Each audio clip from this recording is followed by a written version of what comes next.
अलैकुम लियाकत मीरानी अॼु क्लासरूम मां तव्हांखे अॼु मां एजुकेशन डिपार्टमेंट जेका न्यू रिक्रूटमेंट आहे उन जे बारे में 2018 में जेके रिमेनिंग 50+ वारा आहिनि या जेके 2018 में ECT JEST जेके खयां उन्हनि जी रेगुलराइजेशन या उन्हनि जी इंक्रीमेंट जा जेके मसइला आहिनि उन्हनि ते डिस्कस कंदासीं। त मां सिंध गवर्नमेंट खे जेके भी कर्ता धर्ता आहिनि, पोइ वज़ीर हुजे सरदार शाह अकबर लगारी हुजे या उन खां अॻु में अहिड़े क़िस्म जी जेके पॉलिसी ठाही आहे, हाणे ॾिसो पॉलिसियूं तव्हांजूं पॉलिसियूं तव्हांजा पेपर अहिड़ा जो को बि पास न थिए ऐं तव्हां वरी को रिलीफ बि न ॾियो। पोइ जॾहिं रोडनि ते माण्हू निकिरनि ऐं जॾहिं किराए कनि, जॾहिं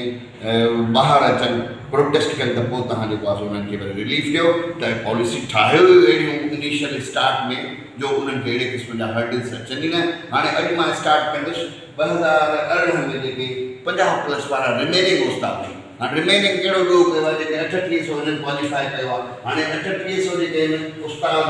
उहे अहिड़ा उस्ताद आहिनि जेके तव्हांजी क्राइटेरिया जे मुताबिक़ 50 खां मथे खणी चुका आहिनि ऐं उनजी मेरिट लिस्टूं उन्हनि कोर्टुनि में बि केस कया, उहे विया बि आहिनि, कोर्ट उन्हनि खे रिलीफ बि ॾिनो आहे। पर मां सरदार शाह खे गुज़ारिश कंदुसि त महिरबानी करे ही टैलेंटेड ॿार आहिनि, ही 50 खे क्वालिफाई करे विया आहिनि, जेको रेशो तव्हां 60 मां 50 कयो उन में ही 3800 जेके आहिनि उन्हनि जो हक़ु आहे। ऐं सरदार शाह बि उम्मीद बि आहे अकबर लगारी साहिब में त हिन केस खे ॾिसी पहिरियों हिननि खे एडजस्टमेंट कयो ऐं इन्हनि खां पोइ हुननि ते था अचूं। त इहे मां रिक्वेस्ट कंदुमि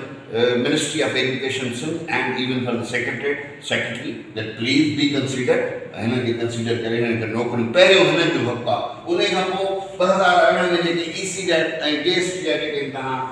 जेके लॻभॻि 5700 जेके माण्हू आहिनि उहे तव्हां अपॉइंट कया आहिनि ॿिन्हिनि कैटेगरीज़ में। हाणे हिननि कहिड़ो ॾोह कयो, जॾहिं तव्हां 2021 वारनि खे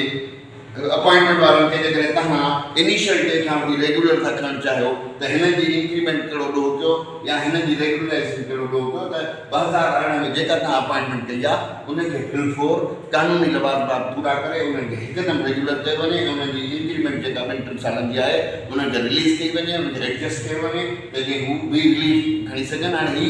ॿार जेके 2018 में अपॉइंट थी चुका आहिनि उहे ॾाढा परेशान आहिनि त हाणे नवां ईंदड़ जेके आहिनि उहे पका थी विया, असां पका न थियूं, रेगुलराइज़ बि नथा कयूं, असांखे इंक्रीमेंट बि नथी मिले। त इहे जेके शयूं आहिनि इहे एजुकेशन डिपार्टमेंट जा प्रकार ज़ाहिर थियूं कनि ऐं एजुकेशन डिपार्टमेंट में जेको मसइला आहिनि, जेको पेचीदगियूं उनजे करे वधी वियूं।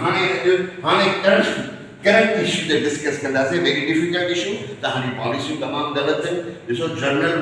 कानून ठाहिण महिल ई जेकॾहिं तव्हां चओ हा त ओवरऑल जेके 55 मार्कूं हूंदियूं उहो सिलेक्टेड आहे, तव्हां उते बि 55 त हिकिड़ो ऑप्शन शर्त लॻायो, ॿियो शर्त इहो लॻायो त भाई हर सब्जेक्ट में 45 जेको खणंदो उहो ओवरऑल क्वालिफाई कंदो 55 खां मथे हुजे। हाणे मिसाल तौर ते खोड़ सारा अहिड़ा उमेदवार साइंस जा आहिनि जंहिंजूं मार्कूं 73 आहिनि, टोटल 68 मार्कूं 65 मार्कूं। हाणे हिननि में छा आहे त हर सेक्शन क्वालिफाई कया आहिनि। ऑप्शनल जेको लैंग्वेज जो आहे या जेको आहे असांजे GK जो आहे,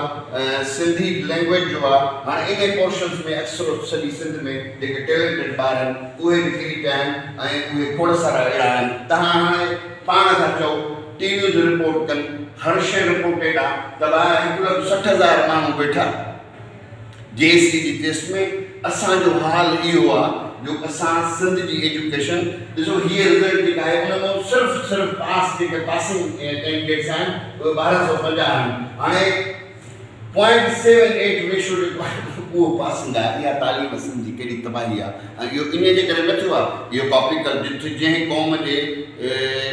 ॿारनि में ग्रेड ऐं मार्कुनि जी बोर्डूं विरासत कनि, जिथे उस्ताद घोसड़ू हुजनि न पढ़ाइनि, जिथे स्टैंडर्ड क्वालिटी जी जेका एजुकेशन जी कान हुजे, इदारनि में फैसिलिटीज़ न हुजनि, उस्तादनि जी जेका ट्रेनिंग आहे उहा न हुजे, अपग्रेडेड न हुजनि ऐं क्वेश्चन पेपर तव्हां ऑस्ट्रेलिया जा ॾियो, अमेरिकन स्टाइल जा ॾियो,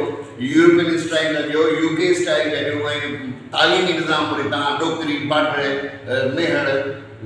कोटड़ी जी या बदीन कहिड़े इन्वायरमेंट में तव्हां पेपर वठो था, फॉरेन कंट्रीज़ टाइप जा एजुकेशन जी क्वालिटी तव्हां टको नथा ॾियो, पेपर बि तव्हां हाईलैंड जा ठाहियो ऐं उन में रेशोज़ अहिड़ा लॻायो। त मां सिंध सरकार खे गुज़ारिश कंदुमि, स्पेशली साईं सरदार शाह खे, कल्ह अहिड़ो रिलैक्सेशन जो बयानु बि आयो आहे। ॿियो वज़ीर जे ऑफिस मां इहा बि असांखे ख़बर पई आहे त भाउ हाणे 55 जो शर्त बि हले वियो, 50 ते ईंदा ऐं प्लस जेको 45 जो शर्त आहे उनखे बि रिमूव कंदा। पोइ उन में जेके माण्हू मिलिया त उहे इंशाअल्लाह कंदा। त मां स्पेशली रिक्वेस्ट कंदुसि हिन तवसुस सां त ही जेके रिज़ल्ट्स आहिनि हाणे ही रिज़ल्ट्स जेको आहे उहो बोर्ड जो मसइलो आहे ये बोर्ड आहे कॉपी कल्चर आहे मार्कूं विकिरो आहे पेपर तव्हांजा ॾुखिया आहिनि पर जेको शर्त रूल्स आहिनि उहे तव्हांजा ॾुखिया आहिनि हाणे इन्हनि शयुनि में तव्हां काउंट कयो त जेकॾहिं 1,60,000 मां 1,250 ॼणा पास थींदा इहा तालीम जी सिंध जी कहिड़ी डिस्ट्रिक्शन आहे उनजे करे I request to the minister of education mister Sardar Shah and Akbar Lagari that please sit together with a high-level professionals of the education, then decide about all the things earlier. जेकॾहिं earlier न करे सघिया आहियो त हाणे बि इहो आहे त जेकॾहिं तव्हां चाहियो था त उस्ताद बहितर ऐं टैलेंटेड हे ॿार जेके बि तमामु बहितर आहिनि त तव्हां 55 खे ख़तमु कयो उन खां पोइ 45 खे बि ख़तमु कयो 45 वारो शर्त ओवरऑल ख़तमु पर इहो आहे त जेके अॻु में क्वालिफाई करे चुका आहिनि 55 खे बि हर ऑप्शन सेक्शन खे बि त पहिरियों हक़ उन्हनि जो आहे उन खे जेके नौकरियूं मिलणु घुरिजनि ऐं उहे मेरिट में जेका सेकेंड मेरिट थी ठहे उन में उहे हुजणु घुरिजनि उहे ऑलरेडी क्वालिफाइड आहिनि उन्हनि जो ड्यू आहे उहे पका आहिनि पर बाक़ी जेके आहिनि उन्हनि ते 55 खां 50 कयो ओवरऑल पासिंग मार्क्स ऐं उन खां पोइ 45 जो शर्त ख़तमु कयो त जीअं असांखे 10, 15, 20 हज़ार जेके आहिनि उहे उस्ताद मिली सघनि त जीअं असांजे स्कूल जी शॉर्टेज ख़तमु थिए अॼु वरी क्लासरूम मां जेकॾहिं तव्हांखे मुंहिंजियूं ॻाल्हियूं ठीकु थियूं लॻनि सही थियूं लॻनि ऐं मुंहिंजी हमदर्दी जे हिसाब सां मुंहिंसां प्यार जे हिसाब सां ऐं मुंहिंजी मदद जे हिसाब सां जेकॾहिं तव्हां मुंहिंजे चैनल खे सब्सक्राइब कयो त तमामु वॾी महिरबानी थींदी I will fight for the education in my life whole. God bless you. Allah Hafiz.